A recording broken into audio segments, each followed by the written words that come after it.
Our engine mount has now been epoxied in place and it's not moving, so that's really good. So our next step is to install the baffle system. And we're on step 17, and we're going to take the BT62, which is 41.6 inches in diameter, and the instructions call us to mark it at 6 inches. So I'm going to measure and mark it at 6 inches. And it says to wrap masking tape around this to make it easy to see.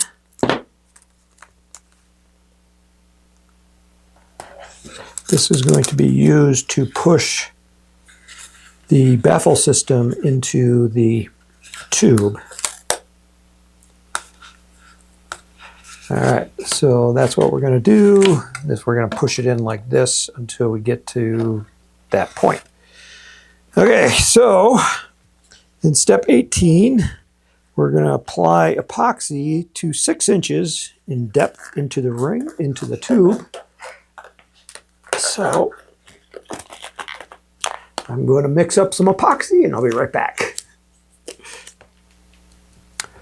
Okay, I've got my epoxy mixed up, and it tells me in step 18 to put a ring of epoxy at a depth of 6 inches inside the tube using a dowel, and then route the shot cord through the tube. So I'm going to go ahead and do that now. Take this and put that through there.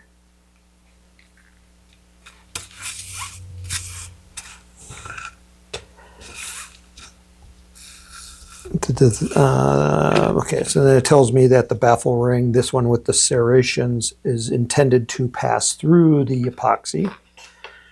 All right, so I'm going to take my dowel and I'm going to mark 6 inches onto it so I know how deep to go in.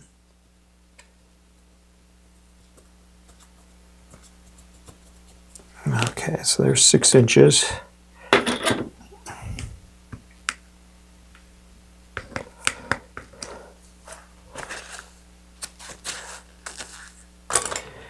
And then we're going to,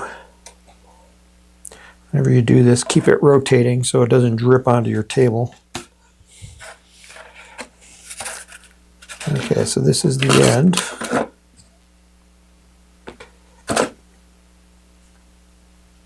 Go in 6 inches and then start going around. And it's going to take several passes.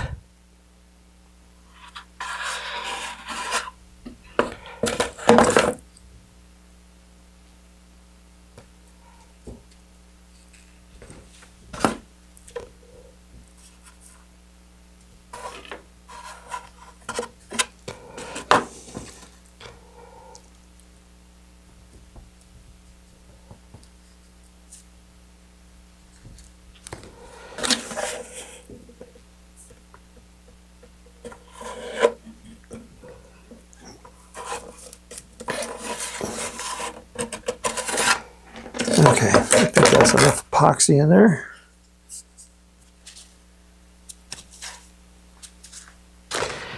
All right, so we're going to take this. I don't know if you can see in there or not. And we're going to put this in there. Doesn't matter which end is up.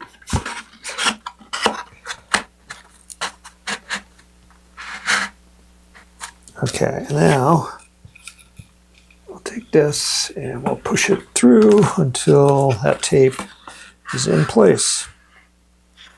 I can feel it going through the epoxy. Okay, so that looks pretty good. And I'll pull this off. There's my end, and I'm looking down there. And it did go through the epoxy, which is good. Probably can't see inside, but I can feel it. So that's good. All right, so we are on step 19. We can do this. It says to wait until the epoxy is cured but I am impatient, so I'm going to go ahead and do it now. We're going to take our zipper shield, which is this, and if you haven't already done so, take a little bit of thin CA glue and wick it into the fibers of the Kevlar. Let it harden and then cut it off so that it's nice and stiff. I got some epoxy on the table.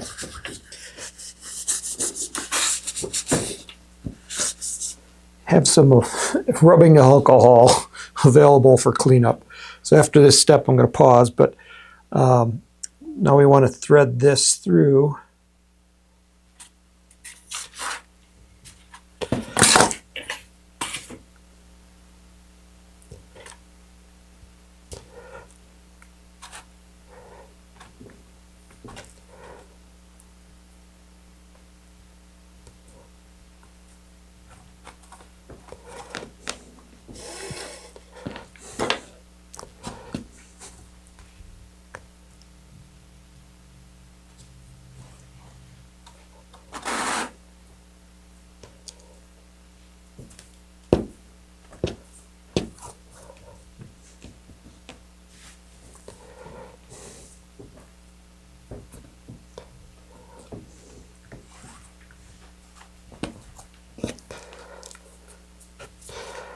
Two more times.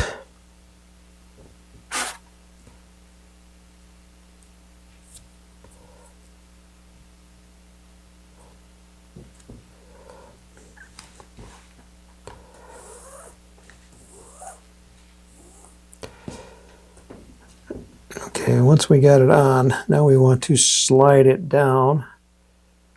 So now you got to kind of do it like this.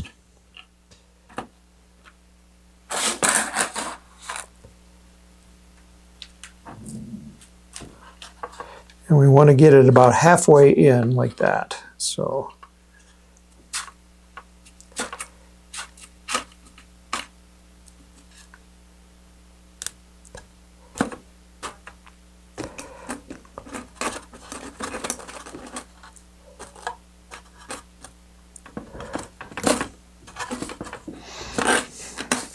I can get it a little bit more.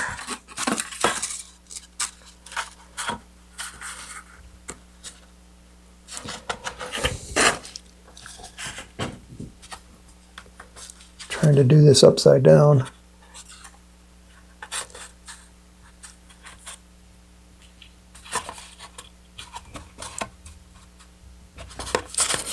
All right, I like it like that. So that is our zipper shield. And I'm going to pause and let that epoxy cure, get everything cleaned up, and then we will go into step 20. And I'm going to need more epoxy for that.